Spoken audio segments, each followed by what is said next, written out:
This is So in Flow, a podcast to help you activate the power of creative flow in every part of your life, business, and of course, creative process to make your creative dreams reality.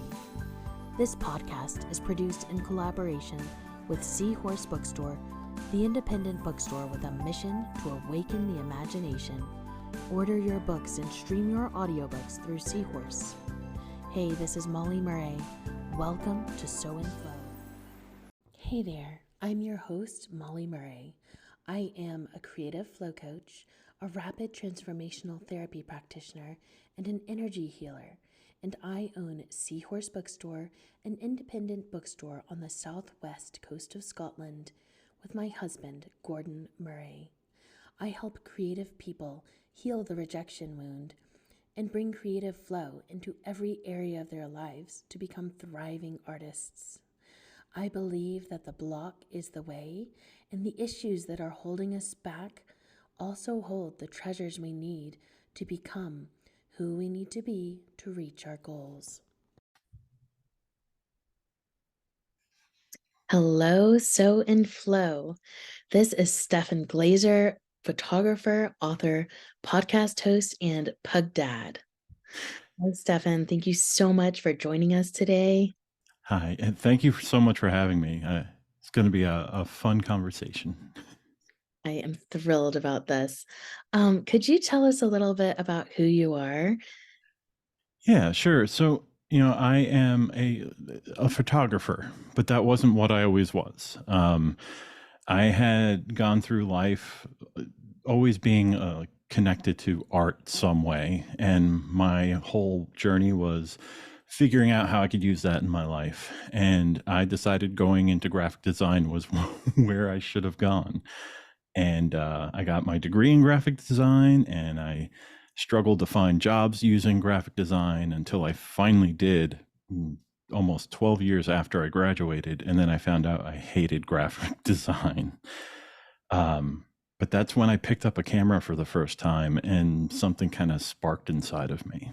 And that kind of led down the road of going from a commercial photographer to a portrait photographer to eventually fine art and pet photographer. And that kind of branched everything. Like from there, like the whole world opened up when it came to being a creative and creating content, either art wise or just, comedy wise. It really did open all the doors for me. So for me, like my life path has been very interesting. And then up a few years ago, I ended up being diagnosed with ADHD at 39. And that even opened up even more doors. It didn't close any down.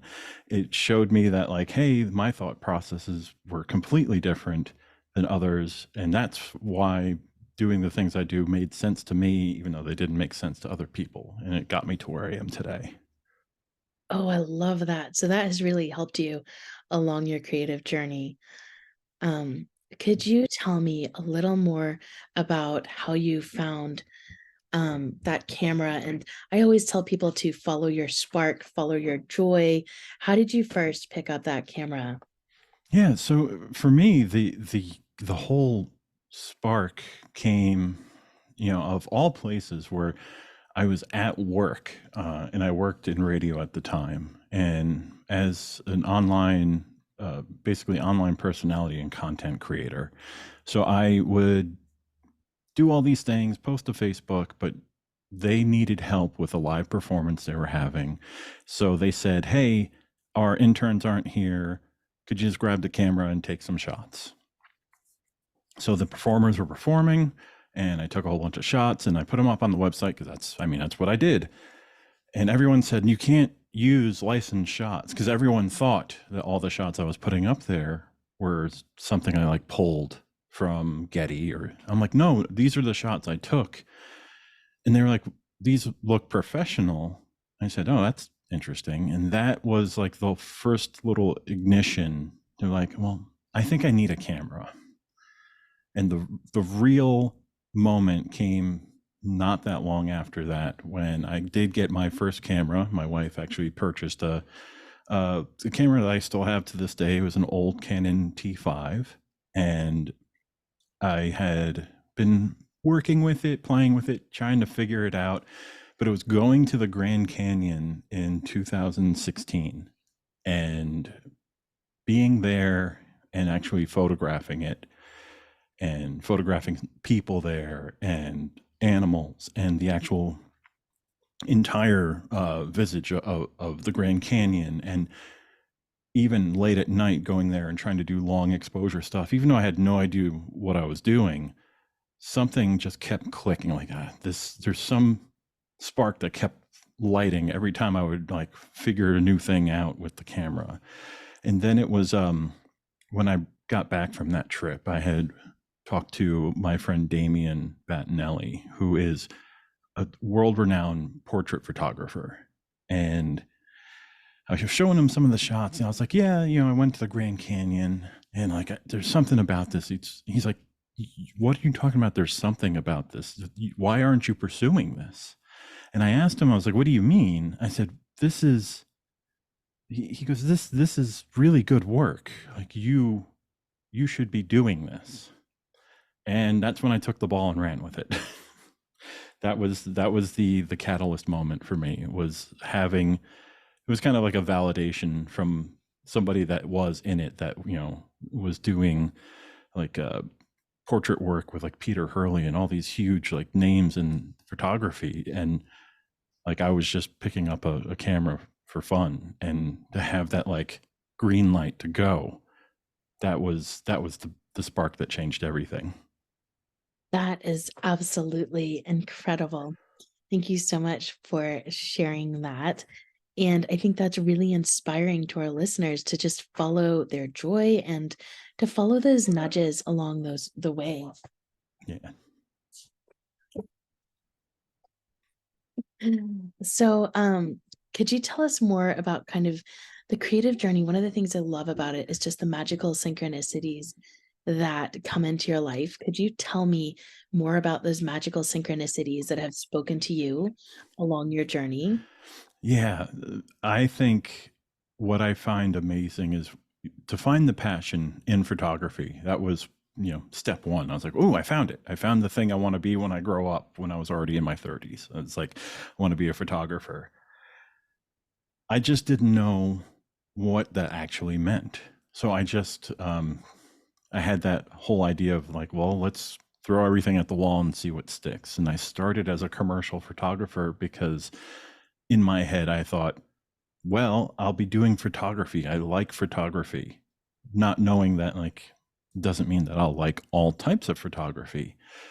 But it was in the whole idea of working with like contractors and real estate agents. I was like, this is boring work, but getting paid to do photography. And then it was in that time where all of a sudden my wife and I bought our first house, and we always said, hey, once we get a house, we can get a dog. We can get our first dog, and we always wanted a pug. And 2016, that was that paramount year, and we had our pug. And that first year, I was taking pictures of Philomena, and I was like, you know what? These are fun, but nothing really, I didn't really think of it until I was working with one of my contractors, and they were sad because their one dog was, at their lives' end. And it was, one of those things where it was, I'm very partial to animals. So I was feeling the pain that he was feeling. But I said, do you have, mementos or anything? He's like, well, not really. I was like, how about I just take some photos of them? And he said, well, can you really do that? And I showed him a few of Philomena. And at the time, she had a small Instagram following. And he's like, well, that's interesting. I'm like, yeah. So I did a portrait, an actual pet portrait of his dog, who had passed away a few months later. But he still, to this day, 7-8 years later now, 7 years later, he still cherishes that photo. And that was like that whole it was that cross section for me where all of a sudden I went, I know what I have to do. And doing pet portraits is fun, but for the people that I'm doing it for, it means so much more. And that was that first time in my life where everything kind of just there was a huge cross section of okay, now I know where I'm going, now I know what I want to do, and now I know what it's going to do for people. And I would have never had that unless I interacted with somebody that I had been working with that had that situation where their pet was at the end of their life. And it really did, it opened my eyes to this world. I was like, okay, I'm going all in. This is going to be my main focus. Wow, I love that. It reminds me of the concept of ikigai. I think it's Beth Kempton who writes about that, like the cross section of purpose and talent and I forget the other. Yeah, yeah. I know exactly what you're talking about too. But yeah, it had that. It was that perfect. It was like the intersection of all things to fulfill all the needs there. So it was it really was that turning point for me. Oh, I love that. I cannot pass up without chatting about your pugs, though. This is so special. I feel like the world is divided into two kinds of people. There's pug people, and there's people who don't get pugs. So Yes. tell me about your pugs. So Philomena, we got when she was a puppy. That was April of 2016, and she was adorable. I mean, it's a puppy, and we never had my wife and I, we hadn't had any pets since we were kids, so it was the best thing. And what we realized was like, hey, this is really fun, and we love pugs. And we started, it was like one of those things when we first get a pug, we're like, okay, well, now we're going to follow a bunch of pug accounts, a whole bunch of like fun things. We'll start a little Instagram account for her, and we'll just like post photos of her, and it'll be fun and people will love it. And her following actually took off faster than expected. Because one, pug puppies are super cute, and two, she always had an attitude, and she still does to this day. And three, we trained her, and we didn't just like, okay, we're going to train her how to sit. We took her through the steps to become a therapy dog. So she was certified in New Jersey, where we lived, to be a therapy dog. So it was a long process. The big change for her was when she was one. She had an accident, and she had injured her cervical spine and became paralyzed on the left side of her body, and tore her brachial plexus. So it was terrifying because she was just turned one, and she's still a puppy basically. And now like she couldn't use half of her body, and there was a lot of like, there was just a cloud of like, I don't know what's going to happen. And it was scary, but at the same time, we just stuck with it and whatever we could try to do to make her life comfortable and get her through. And then through a lot of like physical therapy and acupuncture, eventually we found a place through our physical therapist that did custom braces.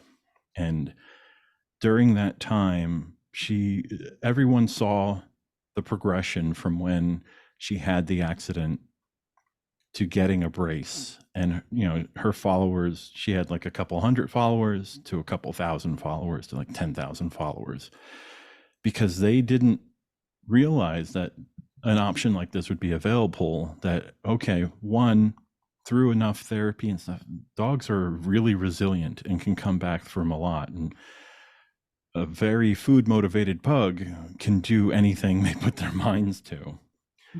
So when we got the brace, she became a puppy again, and she was like running around and having just a great time. And we fell in love with her, and we finished up her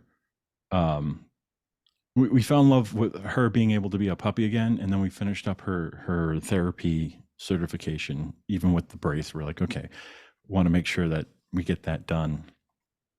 And people just follow her adventures through life. I mean, it's been 6 years since the accident, and she is still just as sassy and just a little gray. That's all. And then now we're looking at 4 years ago, we adopted Penny, who was retired from a breeder, and we brought her in, and she's just the complete opposite of Philomena. And she is actually just like the happiest, just wants to be there. She'll find the comfiest place in the room, sit there and just smile. She'll want to get pets once in a while.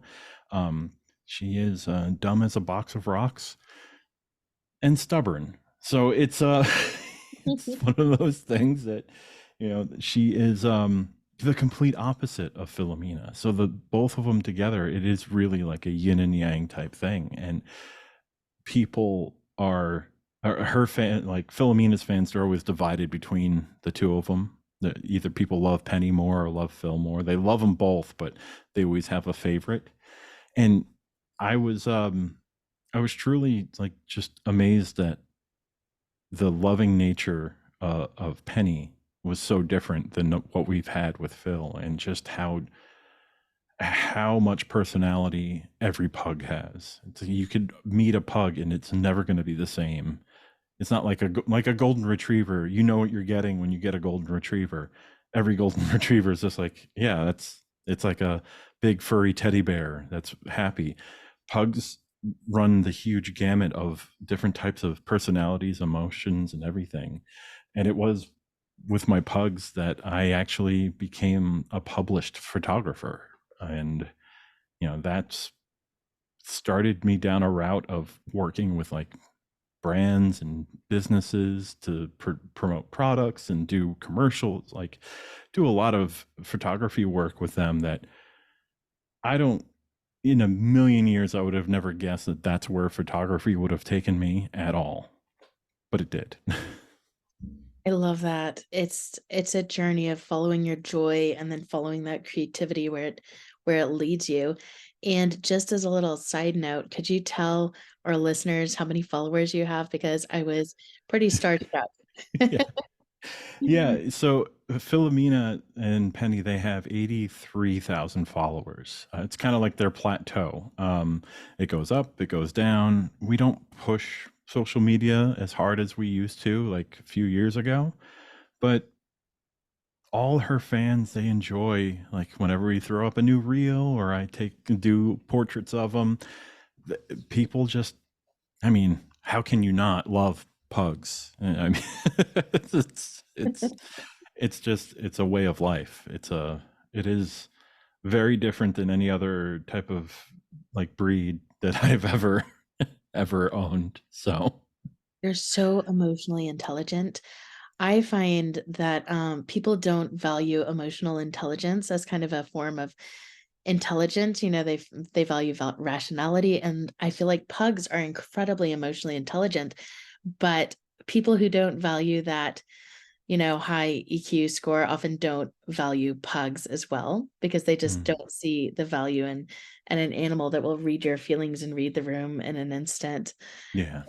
I think she's incredible. Like our pug, Puggy Lux, is just amazing how she just knows exactly what is going on emotionally. Yeah. Yeah, I find it it is mind blowing because both of them are very in tune like that, and that was like a big notice for realization when we got Penny, and we're like, okay, we're gonna bring Penny to a trainer just so we can get her some bearings because I don't know what she was taught, and the difference was, Penny learned pretty easily like the basic commands. And Phil, we call her Phil for short, but Philomena knows every command under the sun and can learn things pretty much instantly. But she also tests boundaries constantly because when this is what we learned at this trainer, I was like, well, how can we get her to stop doing doing this or doing that, like doing the things that she's doing right now? And okay, you're supposed to be on this mat, but you're inching your way off of it. Like, how can we get her to stop doing that? And he goes, oh, you're never going to get her to stop, because he goes, about 1 in 100,000 dogs, you'll find this. And she's not thinking about now. Penny's thinking about now. Right now I'm sleeping. Right now I'm getting pets. Right now, we're going up the stairs. Phil's thinking, how can I get what I want? What steps do I have to take to get to it? So if I inch off of here, I know I can get closer to the thing I want. Maybe I can trick that. She's always thinking ahead. And I was like, well, can I get her to stop? And he goes, no, you never will. And it's always going to be a thing with her. She's always going to be a few steps ahead, trying to figure out how to manipulate her environment to get what she wants or needs. I was like, I don't know if I need that in a dog. Wow, she sounds incredibly smart. Yeah, it's all of her fans really love it. And I go, yeah, it's really cute to watch. But when you live with it and you have this angry, hairy toddler, because that's what she is, and she's trying to figure out how she can get the food she wants, or get like a heated blanket, because now it's getting colder, and so she'll find ways. If the heated blankets aren't out, she'll let us know. If she's thirsty, she'll go over to the bowl and she'll kick it and bark at us. Or if the sun's out, she'll ring the bell to go outside just to sit in the sun. There's a lot of things that she sees, like, oh, the sun's shining in, my bed isn't in the sun, I'm going to start barking and stomping where the bed should be. It's like, okay, Phil, I get it. So you have to appease her, because I mean, she's letting us know. But it's just like, you're not, we're accustomed to it, but most people aren't. And everyone that comes over starts watching her like do these things, and they're like, what's she doing? I'm like, she's scheming. That's what she's doing. She's plotting and scheming. Communicating, like, it's incredibly intelligent. Mm-hmm. Well, could you tell me more about, I'd love to hear how you met Doug the pug, Yeah. just for any pug fans we have on here. Yeah, so it's funny, because of Phil's story with her brace and everything that we'd gone through. The Instagram pug community is big. There's a lot of pugs out there, and we became friends with a lot of pugs. Obviously, Doug the pug was one that followed us early on. Like Max and Minnie. I can go through a list of all like the big viral pugs out there that were just, people were just like, oh, have you ever heard of? I'm like, yes, like I've met these people either at events or things that we had been to.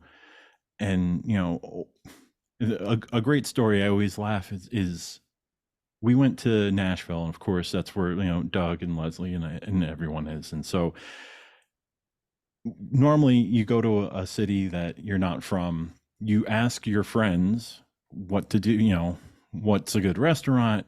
And for pug people, it's like, you start messaging them. You just go, hey, we're in Nashville, what's a good dog friendly restaurant that we can bring the girls to?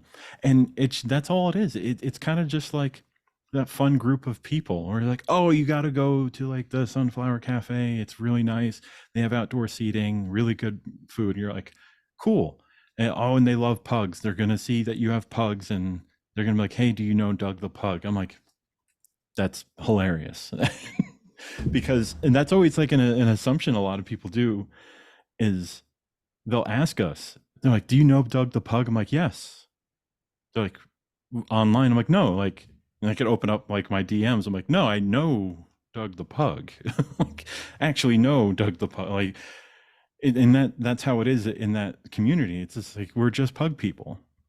It's whether we have 100 followers or Doug has like 10 million followers across all of their platforms. We're all pug people. I love that, because I feel like that is when it comes down to it, a true creative is just all about the creativity and it's what you love. And for people who are out there looking to find their ikigai, do you have any advice for the audience? Yeah, and uh, there's something to be said about following your highest excitement in everything you do. And I think that that's what happened for me when the bread trail started showing up, when I was just like, oh, I love animals and I love photography. And then it came to that point where I was like, oh, I can combine them. And then from there, it's like you just keep following that thing. There's going to be people that are going to tell you that's not lucrative, or that's not something that you can do. You really have to not listen to them, because when that spark comes up and that feeling comes up, you gotta follow it. And that's what happened with me in photography, and it's led me to a path that went from, like I said, commercial photography, which was boring and not great. Who likes taking pictures of houses? I mean, there's people out there that do. I'm not going to knock it. There's something that everyone loves, but it wasn't for me. But I knew photography was the right thing.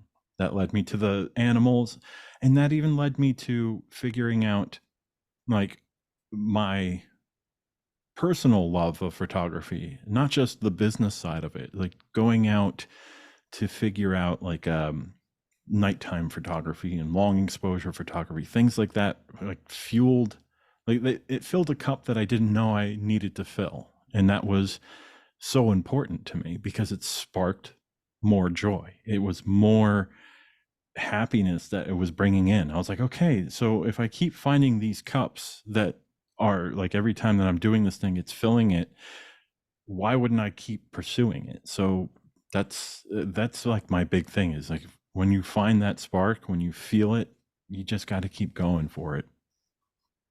Oh, I love that.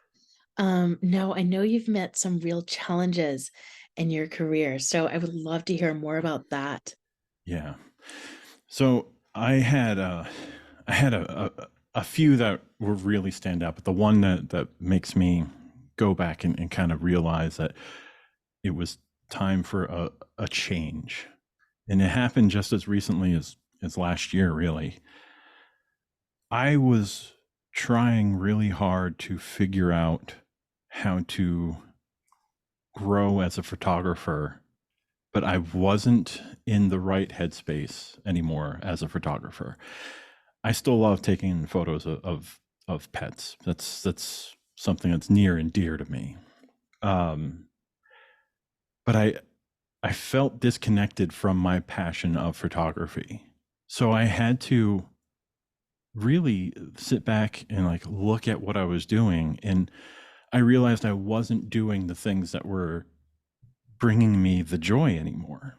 I wasn't going out and doing the like nighttime photography or fine art photography, and I wasn't working with as many pet owners or animals in general. And I had to really stop and go, what if I take some of this off the shelf? And I go, I don't need to have photography as the business. What if I just kind of look to the things that I am more, that really spark the joy in my life? Like, what if I actually step back and pivot and step towards the thing that's really a love of mine?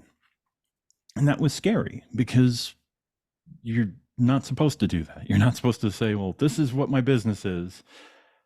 I'm not going to do that anymore. I'm going to do this.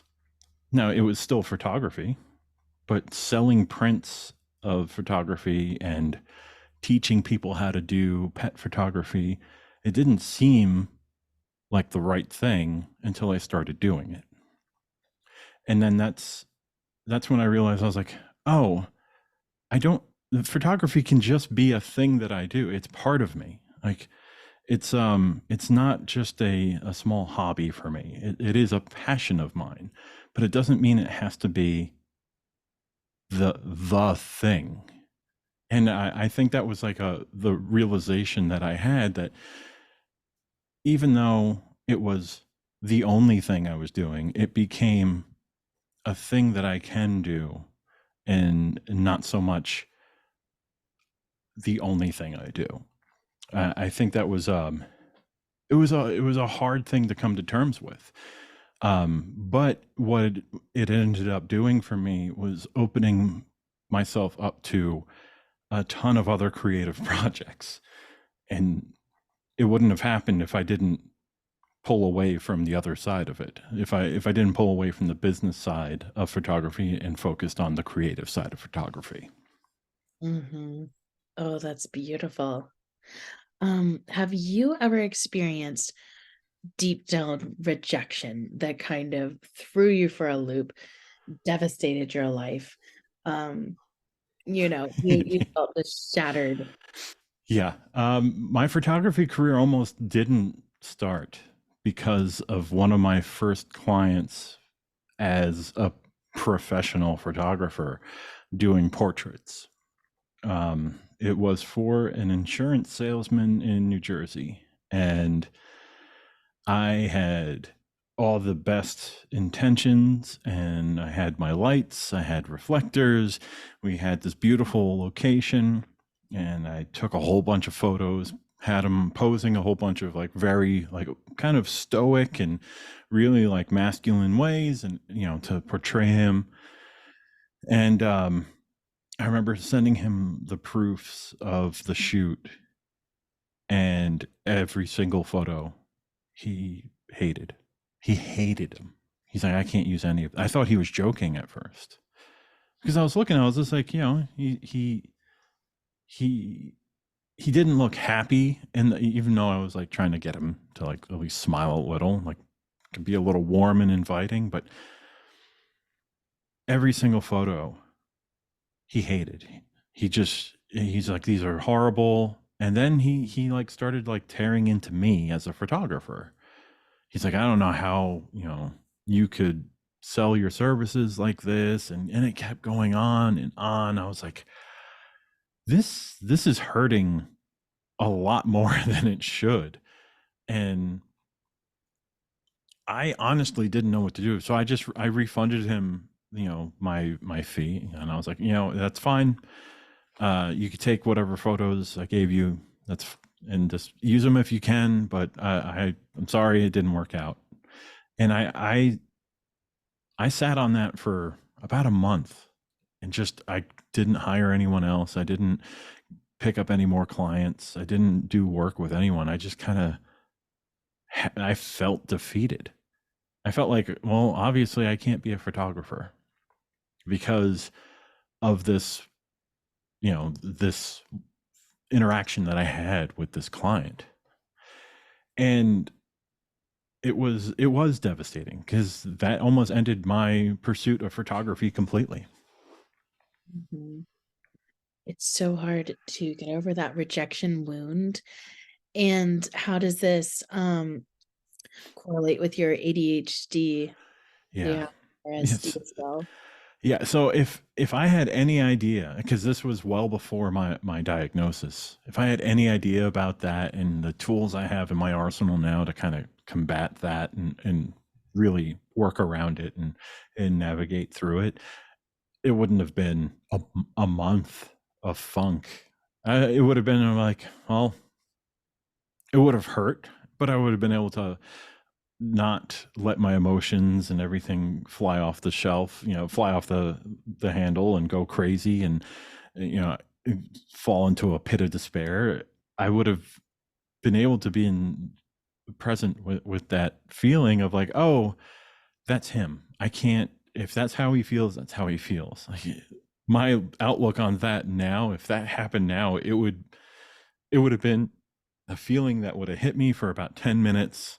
I would have sat with it, would have understood it, and I would have let it go. And that's the difference between knowing and not knowing. Like if I had any clue, because like I said, I was diagnosed at 39. So I had no idea that rejection sensitivity dysphoria was a thing.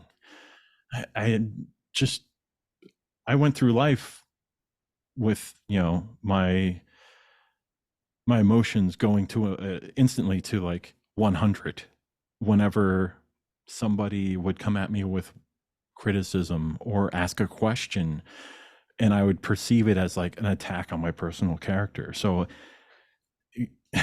it was terrifying then, but I look back on it now, and just, it's a complete, like, it's black and white now. It's like, okay, if that happens now, I know how to really get through it, which is, it's life changing, because there's been times where people would come to me now, and I've had it, and there would be times where they would, even a constructive criticism, at first it might bite. It might be like, oh, oh my God, I'm a horrible like photographer, or I'm a horrible writer, or I'm a horrible whatever it is. And then I'll go, wait, time out. Let's pump the brakes. What did they say? They said, oh, this is good, but I wish we could do it this way. Like, yeah, that's they said it was good.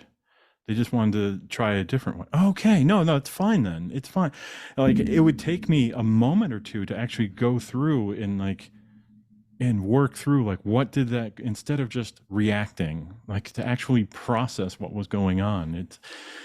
It's a completely different thought pattern now. Mm. Yes, I can attest to that as well. Like, it made the rest of my life just make sense, like you say, when I found out about rejection sensitivity dysphoria and the rejection wound and how to heal that. And if you could give our listeners some advice if they are dealing with rejection and that hurt of criticism, what would it be? Yeah. With that, it takes time. It's not gonna be an overnight thing, but I play, whether you are a fan or not of Joe Dispenza, he has something that they always call that he calls the change game. And this is what got me down the right path of working with this. There's a feeling that is familiar to us that we always get into whenever we have that perceived attack on us. And what happens is all those same feelings come up, and we just start reacting to it, and we don't process it. But when you start noticing that those feelings are coming up, you can actually just yell out. And I have it's on a little Post-it note by my monitor. I have it on my phone's home screen. It just says change. So whenever I feel those feelings coming up, I literally just say change, because I can change how I feel about that. And what will happen is like, oh God, they hate every, and I was like, no, this is the same nonsense that I used to say. Like, that's not what they're talking about. And I'm like, because they're not attacking me. And even if they were attacking me, so what? And so it's not something you learn overnight. It's something that will take, it could take days, it could take weeks, it took me almost a year and a half to really get to a point where whenever something comes in, just hitting the brakes. And that's another thing, that the pumping the brakes thing is something that my wife and I came up with.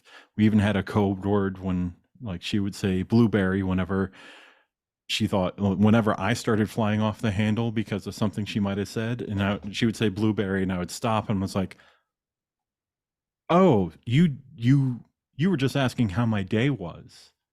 You weren't being mad at me. You weren't being angry with me. You were legitimately just asking how my day was. Okay, I'm sorry. And then, it's little tiny tools like that, and working with them every day. And it isn't overnight. You're not going to learn overnight how to get through it. You just take them little pieces at a time. And there's going to be times where you're going to miss the cue, the internal cue, and you are going to fly off the handle, but it's okay. We all do it sometimes, but you will realize that you're doing it, and then you'll be able to start changing it. And I think it's really important. And you can't get frustrated if you miss the cues or you do, fall back into it, because we all do. It's just part of us. So just don't beat yourself up. I think that's the bottom line. Just take it a little chunks at a time and just don't beat yourself up. I love that. I think that's really sound, solid advice, especially if you're thinking of if you are neurodiverse and a creative, everybody needs to hear this. Could you tell me more about your journey with neurodiversity and creativity and how they inform each other? Yeah. So I guess that for me, it worked out perfectly growing up and loving art and playing music and all these things. I could hyper focus on it, and I didn't have to worry about anyone interrupting me because I was the youngest of the brothers by 12 years was the next age up for me. So I basically lived in my own world, and I could literally hyper focus on the things that I love doing, playing music, drawing, painting, writing, doing all this stuff. And as I got older, I didn't realize it, but that hyper focus became like a superpower for me. Um, Albeit sometimes it would be used in the wrong thing, but I could still sit down and hyper focus on something and get the task done without interruption. I just didn't know how to really control it. So it would be 11 o'clock at night and I would have an idea and start working on it. And then it would be 10 o'clock in the morning and I'd be finished. That's not a normal time frame to work on things, but I would do that. But I think what really happened is as I got older, especially after my diagnosis, I started realizing that my brain works really well for certain times of the day and on things that bring me the most excitement, the most joy.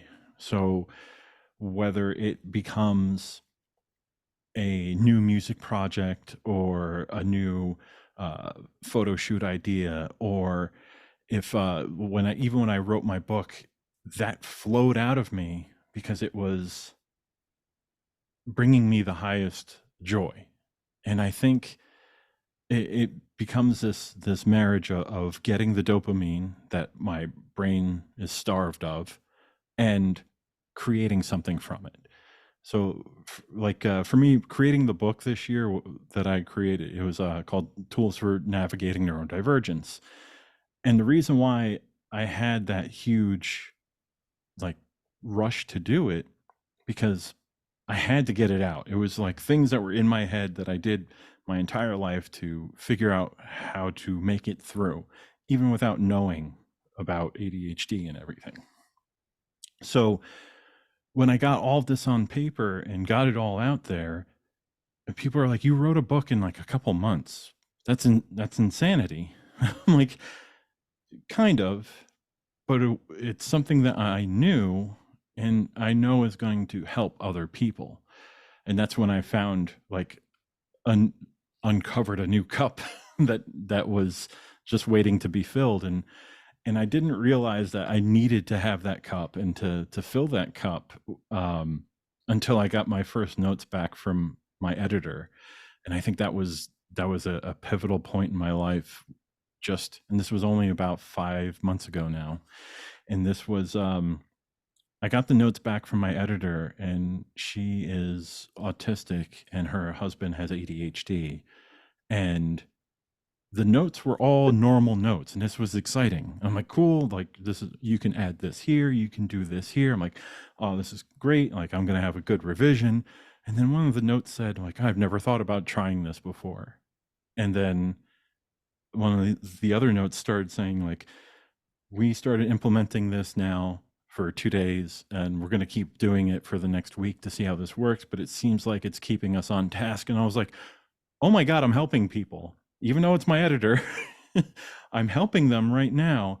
And then I just had this wave of just like warmth rush over me. I'm like, oh my God, I found another cup that I have that I didn't know that needed filling. And that's like being of service and helping people. And I was like, wow, okay. That's just now it's leading me down a new path. And that's it started a new journey of creating. So it's been an interesting ride. Wow, I absolutely love that. And I feel like that's a good segue for you to tell us about your experience as a homeless person and how that has shaped you. Yeah. So that was something that I went through.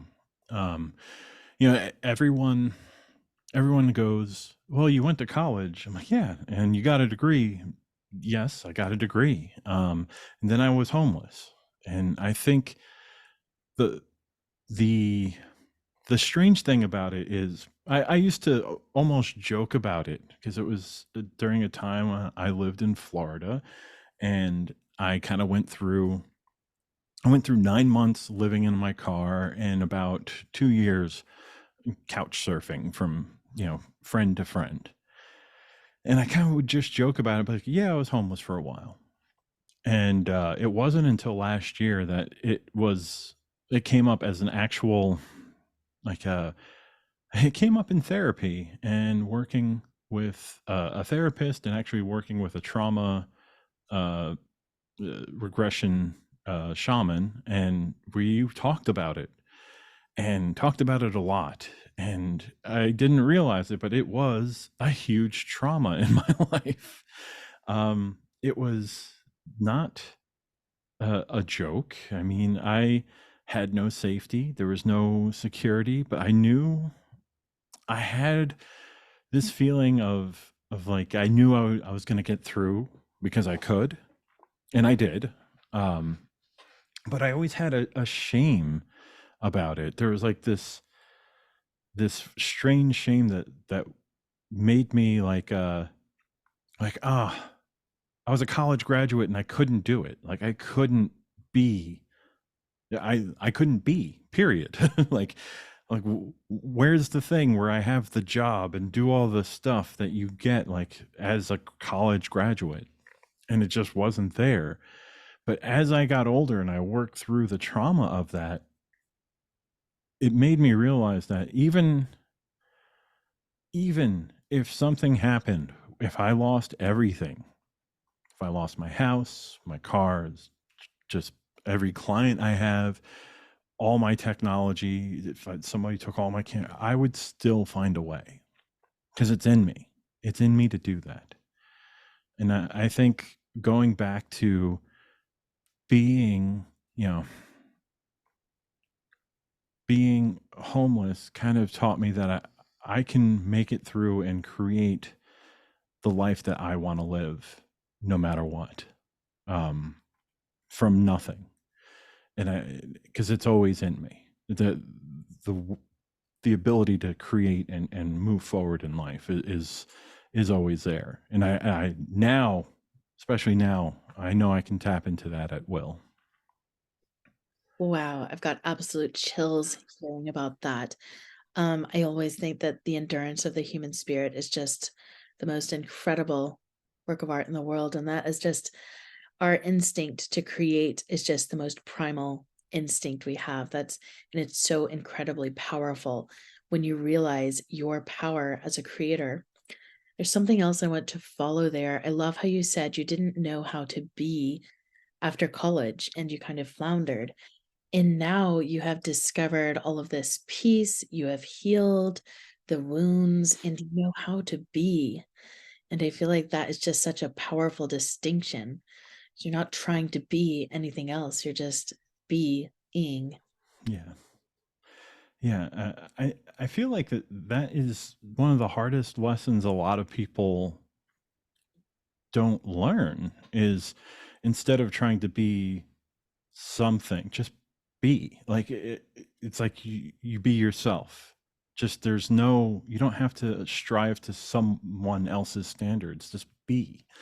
You can once you get all the the cobwebs and strings out of the way that are attaching you to these ideas of all these other constructs, you realize that you can be anything. You can do anything. But the thing is, you really have to be first. You can't just go and be like 5 steps ahead. You have to be here now. You have to feel now, be present now. Because living in the future you can't live in the future and you can't live in the past. You have to live now. So yeah, that's definitely a big one for me. Love that. I always say that too. Like, if you're living in the future, it's anxiety. If you're living in the past, it's regret. So we have to be here now. And I feel like diving into shame, diving into those wounds, that is how you discover the richness and the meaning of life. And that's how you really like crack open and discover just the depth of your creative journey. Could you talk a little bit about that? Yeah. I think for me, like to work through the shame, first was to identify the shame. I didn't, I didn't even know that it was shame for my entire life, like shame that I had from either the homelessness or growing up. I had an issue in school that led me into like special education classes because of a speech impediment, not because of intelligence, but things like that play with your mind, especially when you're a small child. And like I had all this shame, but I didn't know it was shame. So being able to identify it and then being able to work through it. And once you work through it, you realize that that shame is the only thing holding you back.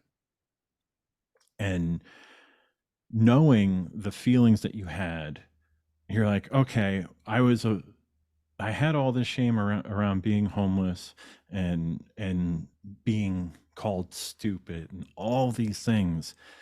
So I'm actually going to tap into what that shame made me feel and express it in my art or in my writing, or how can I create an environment for other people to be safe to express themselves about the shame that they had, or create a container to let other people voice their own frustrations and stories that they went through growing up, whether they had an idea of their diagnosis or not. There's uh, endless possibilities once you can dive in and kind of clear the the feeling of shame. Like it's one of the roughest ones to get through because it permeates everything. It could be from everything from, people always look into shame, they see sexual trauma, and then on the other end, it could be something as simple as like you did something really dumb in school and you just remember it because having a neurodivergent mind, you replay some of those moments in your life over and over again, and you can't help it. But it could be the whole spectrum of different types of things, but the shame is still shame. So being able to identify it, understand it, and work through it will open up every door to every creative outlet you have. And it basically frees you of any stigma that it might have, and it lets you create the safe spaces. It lets you create the most poignant art. It lets you talk to people openly and not be afraid. It is it's a catalyst to growth. That's exactly it. It's like here's shame, and then on the other side of that, we find the power and the depth of life. And that's when you really step into your own self as your superpower and find out how you can shine. Um, as we close this, I would just like to ask you, what is your favorite advice for creative people or for anyone who is working through these issues? Mm. I have a thing that I tell a lot of people, and whether it is you're working through something that is a mental issue, physical issue, just if you're working through anything, even creative issues, I have to always say that you are not alone. There are people out there that have tried and can be a resource for you. You can just talk to them, or you can listen to what other people in your in your silo have done. So if you're a photographer, you're a painter, you're a musician, you're any type of artist, you're a writer, there's people out there that have gone through what you've gone through. And it's not to say that your problem isn't unique.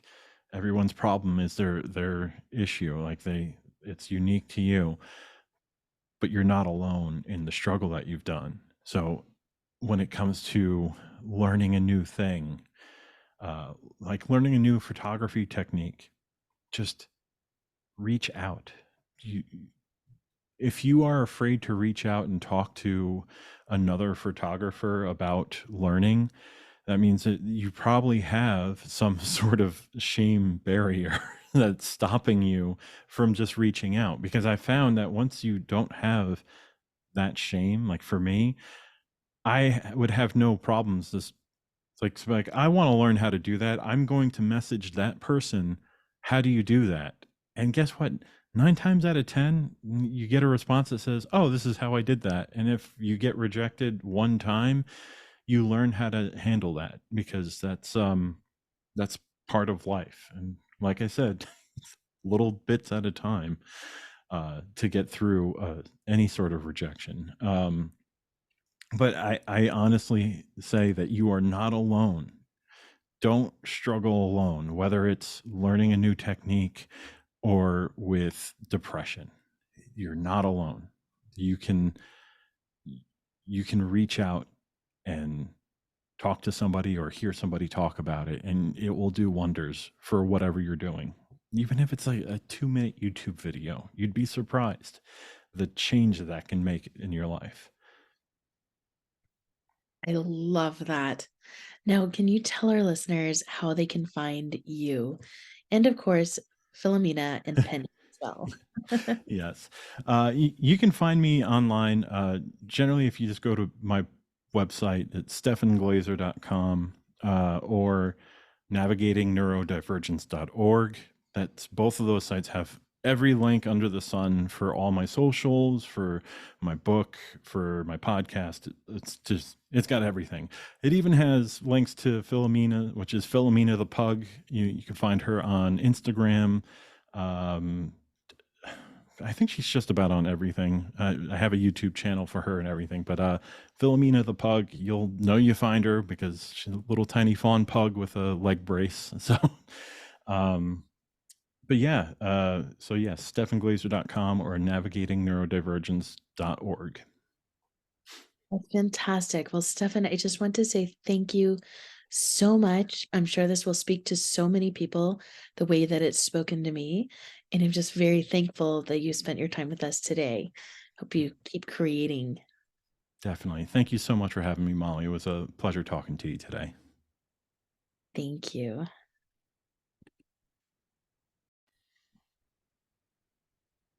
And Stefan, I think your podcast is such an empowering message. Could you tell us a bit more about that? Yeah. So the whole idea about creating a space for other neurodivergent people to talk about their own struggles in life and what they've gone through and their eventual triumphs is so important. It is that message that they are not alone, that they are not alone in the struggle. They're not alone in overcoming, and they're not alone in celebration either. So that is why I kind of took the idea of giving a place for people to tell their stories, to be able to speak their truth, and to be able to really put it out there to show, hey, this is what I went through, and this is what I had to do to get where I am. It's created this wonderful place to let them express themselves like that. You are not alone. It's a message we can never share enough. Yes. Well, thank you again, Stefan. Can't wait to listen more to that. Oh, thank you.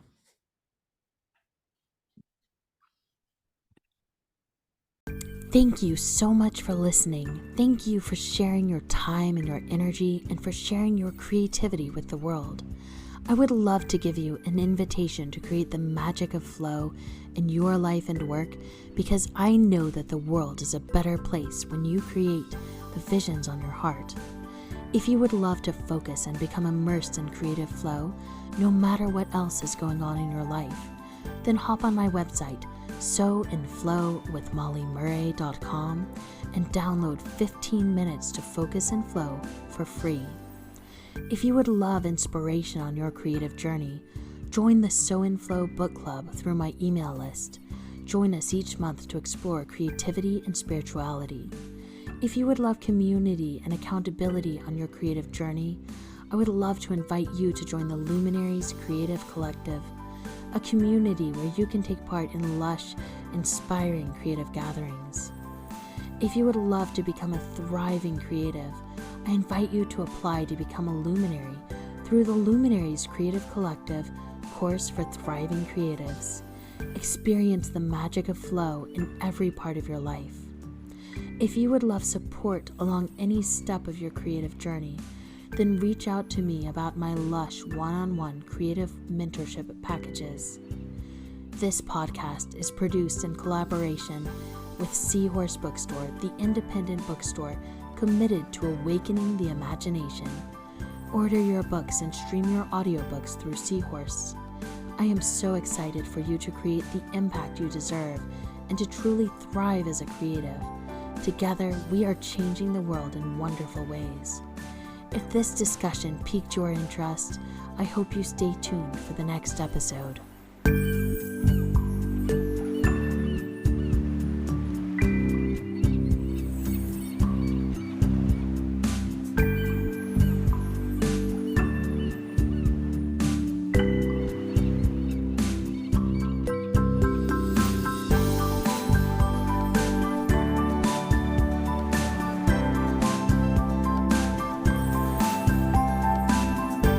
Did this episode resonate with you? If your heart feels that pain of being rejected, and you would love to heal the rejection wound and feel accepted, celebrated, and belonging, join Beloved, a 3-week experience to heal the rejection wound forever. It includes a live workshop and group gatherings, a pop-up Facebook group, and a pre-recorded rapid transformational therapy session and subconscious transformation meditation to recode your neural pathways to feel the love surrounding you.